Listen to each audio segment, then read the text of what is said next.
Female members of the bench cut across the 36 states in the FCT have converged in the nation's capital to identify and propose solutions on measures to protect children and vulnerable witnesses in Nigeria.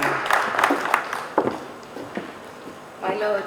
One after the other, they say the conference couldn't have come at a better time. Prevalence of sexual and gender-based offenses against children has further brought to the fore the imperative of designing appropriate protective measures for these children, who are sometimes the only witnesses to the offenses.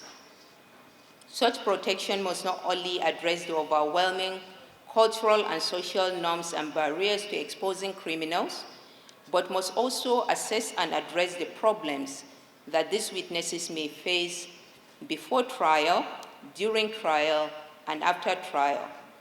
The context of this protection for child and vulnerable witnesses has become imperative, having regard to the indices which have shown that Nigeria is behind in the protection of child and vulnerable witnesses when compared to her Commonwealth counterparts.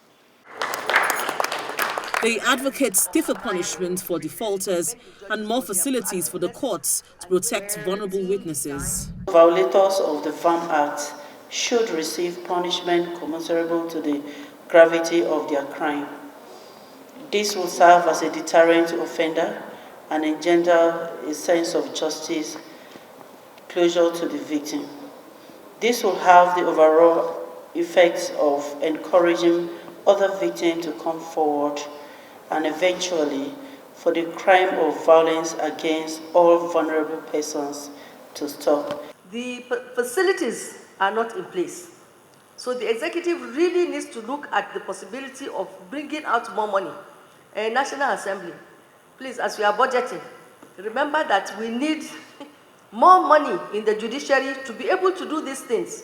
Many here are optimistic that the outcome of this meeting would help protect children's rights and vulnerable witnesses and ensure that they are granted access to justice at all times.